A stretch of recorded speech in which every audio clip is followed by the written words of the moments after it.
ہاں اب کورونا سے بچی بھی بیچ ہے، جیسے آفسوں کے اندر جب جا رہے ہیں نا لوگ انٹرویو دینے کے لیے تو لوگ کہہ رہے کورونا بیچ سے پاس کر دینا، ویسے ہمارا معاملہ ہے کہ اللہ تبارک و تعالیٰ نے ہمارے ساتھ فرشتوں کو ڈھیل دینے کے لیے خاص تاکید کی ہے، باقاعدہ چلا چلا چلا رات بھر ڈھونڈتے کوثر رات میں چلا چلا رات بھر ڈھونڈتے کوثر رات چلا چلا چلا کسی طریقے سے عشاء تو پڑھ کر رہے ہیں، فجر پڑھنے کے لیے آنے والے ہیں، کچھ تو سننے والے ہیں، کچھ تو کرنے کا ارادہ کرتے ہیں، موقع بہ موقع اللہ کی طرف سے اللہ کی قسم کنٹینیو ڈھیل مل رہی ہے، اس ڈھیل کے اندر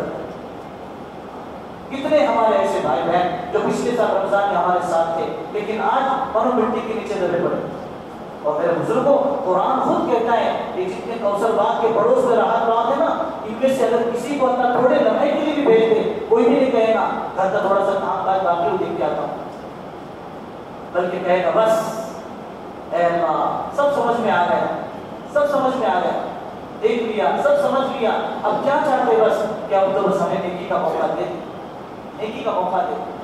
کہ اللہ نے ہمیں موقع دیا ہے، اس لیے ہم خود قدر کریں اور طبیعتیں نہیں چلتی تو اللہ سے مانگے، اللہ میرا تنہائی کا یا اجتماعی کا وہ کون سا ایسا گناہ ہے جس کی وجہ سے مجھ سے توفیق چھین لی گئی ہو، اللہ میں اس سے معافی مانگتا،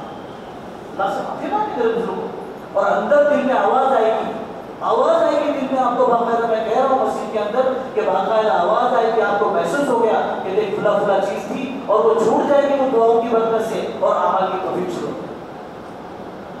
ڈاکٹروں کے پاس جاتے ہیں، بائی پاس کرتے ہیں تو بالکل دل کی کنڈیشن اچھی ہو جاتی ہے اور صحت تندرستی بالکل دل باقاعدہ پمپنگ کرنا شروع کر دیتا ہے. اللہ کے پاس جائیں جو خالق کائنات ہے اور اللہ تعالیٰ سے ہم اپنے دکھڑے سنائیں اور اللہ ہم کو دھتکار دے، ایسا ہو ہی نہیں سکتا.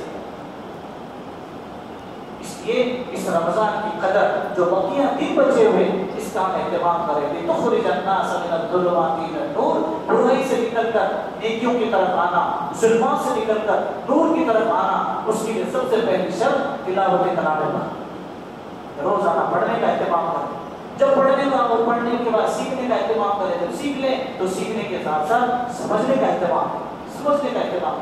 کہ قرآن پاک میں اللہ کیا فرمائے، قل هو اللہ احد میں کیا ہے، انا اعطینا میں کیا ہے، جو کثرت سے سنتے پڑھی جاتی ہے اس کے اندر کیا ہے، خود بسم اللہ الرحمن الرحیم میں کیا ہے.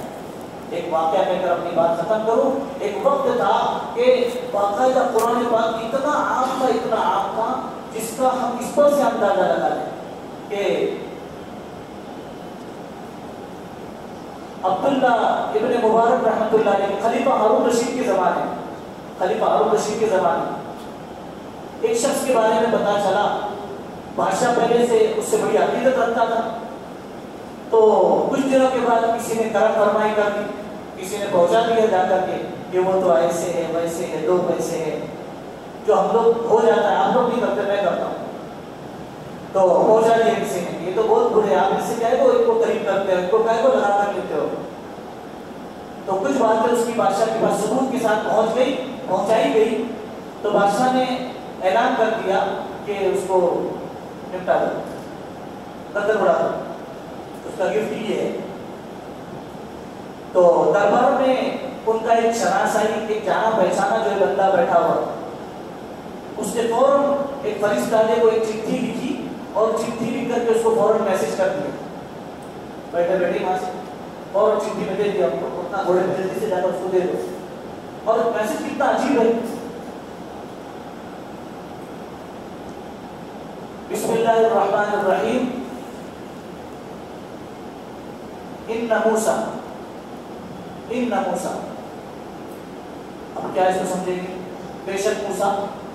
شروع اللہ کے نام سے جو بڑا مہربان نہایت رحم والا ہے، اور بے شک موسیٰ کتنا. اب وہ میسج وہاں پر جا کر وہ چٹھی دے دی گئی ان کو. چٹھی جب دی گئی تو وہ دیکھ رہے اور بظاہر سمجھ نہیں سکے. تو جو دربار میں ان کے یہاں جو کام کرنے والی نوکرانی تھی نا، اس نے جب دیکھی کہ بہت ہی بے چین ہے اور بہت کم زدہ بیٹھے ہوئے، تو پوچھا کیا بات ہے. میں نے کہا تیری بس کی بات کی، میں جب اتنا جاننے والا پڑھا لکھا میں نہیں سمجھ سکتا تو کیا پڑھی، کیا سمجھی، کہتے کہ بتاؤ تو صحیح. تو اس نے وہ چٹھی بتائی، انہوں نے چٹھی بتائی. جب چٹھی بتائی تو کہنے لگے اچھا یہ تو بولے آپ کے قتل کی کے فیصلے ہو چکے ہیں، آپ کے قتل کا فیصلہ ہو چکا ہے، دماغ خراب ہو گیا نہیں، اس میں لکھا ہوا ہے، تو اتنے جملے سے کیا سمجھی؟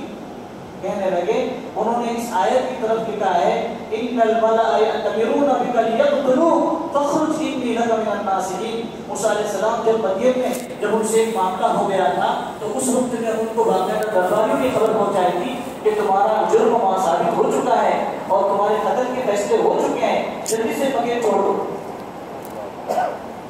تو اس طرف اشارہ کیا ہوا ہے۔ چنانچہ وہ نکل گئے اور تعجب کرنے لگے کہ یہ تم نے کیسے سمجھا؟ کہنے لگے میں قرآن کی تلاوت کرتی ہوں۔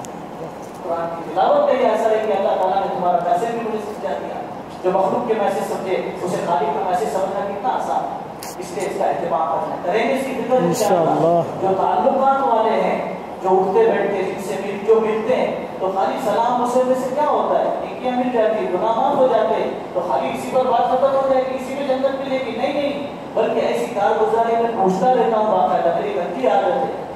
میں جاننے والوں سے پوچھتے رہتا ہوں بھائی تہجد پڑھتے ہو کہ نہیں پڑھتے ہو؟ کچھ دعاؤں کا اہتمام ہوتا ہے کہ نہیں ہوتا ہے؟ کچھ صلاۃ التسبیح وغیرہ کا اہتمام ہوتا ہے کہ نہیں ہوتا ہے؟ تلاوت کا کوئی اہتمام ہوتا ہے کہ نہیں ہوتا ہے؟ تو اس وقت میں اگر ہاں بولو تو ٹھیک ہے، اس کو سمجھنے کا کوئی فائدہ بھی ہے، ورنہ کیا فائدہ؟ خالی اٹھنے سے کسی کے بدن پر گرنے سے کوئی فائدہ ہے؟ کوئی فائدہ نہیں، اعمال سے فائدہ ہے۔ جو اعمال پیارے نبی علیہ السلام کے بدن مبارک سے نکلے، ان اعمال میں اللہ نے وہ تاثیر رکھی ہے جہنم کی آگ کو بجھانے کے لیے، اس لیے اس کا اہتمام کرنا ہے، کریں گے فکر انشاءاللہ۔ بات زیادہ ہوگی اس لیے سبحان اللہ کی بات ختم کر دینا چاہیے۔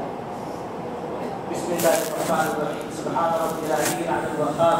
اللهم صل على سيدنا محمد وعلى ال سيدنا محمد وبارك وسلم۔ اے ارحم الراحمین، نافرمان بندے تیرے در پر حاضر ہیں، اے اللہ نافرمان کو تجھ سے مانگنے کا کوئی حق نہیں ہے، اے اللہ تجھ سے روز سنبھالا ہے، تیری نافرمانی کرتے آئے ہیں، پکڑنے پر آئے تو تجھے پورا حق ہے، اس لیے تو ہمارا خالق ہے، مالک ہے، معاف کرنے پر آئے تو وہی ارحم الراحمین ہے، وہی اکرم الاکرمین ہے۔ اے اللہ جس فضل سے تو نے ہمیں زندگی عطا فرمائی ہے، جس فضل سے تو نے ہمیں رمضان مبارک مہینہ نصیب فرمایا ہے، اسی فضل سے اللہ تیری پسندیدہ اعمال کی توفیق عطا فرما۔ اللہ جو اعمال تجھے پسند ہو ویسے اعمال ہمیں کرنے کی توفیق عطا فرما۔ اللہ اگر تو نے ہمارا روزہ پسند کر لیا تو ہمارا روزہ ہے، ورنہ صرف بھوک اور پیاس سے میرے مولا۔ تراویح تم نے پسند کر لی تو وہ نماز ہے، وہ تلاوت ہے، وہ تراویح ہے، ورنہ صرف اپنے آپ کو تھکانا ہے میرے اللہ۔ اے اکرم الاکرمین، جس تلاوت کو تو نے پسند کر لیا وہ تیرا کلام پاک ہے، ورنہ اے ارحم الراحمین تیرے یہاں کوئی حیثیتیں رکھتے ایسے اعمال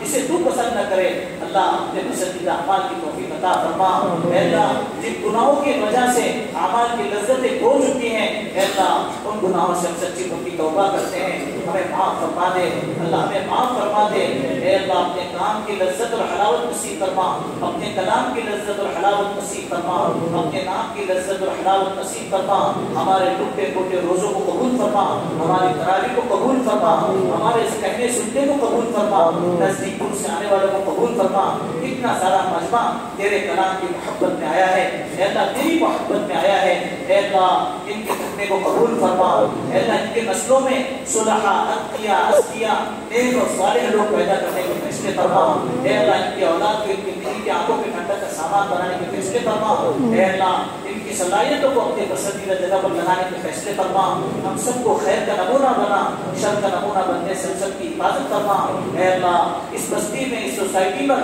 خصوصی طور پر اپنی رحمت نازل فرما، اے اللہ اپنی رحمت نازل فرما، بچے بچے کو ہدایت کی دولت سے مالا مال فرما، اے اللہ بچے بچے کو ہدایت کی حق کی محنت کے لیے قبول فرما، بری بات سے، برے کام سے، برے انجام سے تو ہم سب کی حفاظت فرما، اے اللہ ہم نے جو بیمار ہیں بیماری کی وجہ سے اللہ کل تک ہمارے ساتھ تراویح میں شریک تھے، روزوں میں شریک تھے، اے اللہ آج افسوس کے ساتھ اے اللہ آنسو بہا رہے ہیں، اپنے گھروں میں بیٹھے اے اللہ بستروں پر سسک رہے ہیں، اے اللہ ان کی بیماری پر اے اللہ رحم فرما کر اے اللہ انہیں تندرستی کی توفیق، تندرستی کے فیصلے فرما، اے اللہ انہیں صحت تندرستی عطا فرما، اے اللہ انہیں صحت تندرستی عطا فرما، ہمت طاقت عطا فرما، اے ارحم الراحمین وہ بہت زیادہ مریض ہو چکے ہوں ان کے مقدر میں زندگی اور اے اللہ تندرستی ان کے مقدر سے کھو چکی ہوں تو اے اللہ عافیت ہی کا معاملہ فرما، اپنے اپنے وقت پر خاتمہ بالخیر کی دولت سے مالا مال فرما، بری موت برے خاتمے سے ہم سب کی حفاظت فرما۔ اے اللہ ہمارے راتوں کو نورانی بنا، ہمارے دلوں کو نورانی بنا، نورانی اعمال کی ہمیں توفیق عطا فرما۔ اے اللہ جو دکانیں لگی ہوئی ہیں اے اللہ ان کی کمائی میں جائز حلال برکت والی روزی انہیں عطا کرنے کے فیصلے فرما۔ اے اللہ ان کے روزوں کی حفاظت فرما، ان کے تراویح اعمال کی حفاظت فرما، ان کے اندر بھی کچھ کر لینے کے جذبے پیدا فرما۔ اے رب الاکرمین دونوں جہاں کی خیر نصیب فرما، دونوں جہاں کی رسوائی سے ہماری حفاظت فرما۔ اے اللہ یہاں جس فضل سے تو ہمیں لایا ہے اے اللہ اپنے پسندیدہ اعمال پر اپنی زندگی جھونک دینے کی توفیق عطا فرما۔ اے اکرم الاکرمین ناپاک جذبے گندے عزائم سے ہماری حفاظت فرما، ناپاک جذبے گندے عزائم سے ہماری حفاظت فرما۔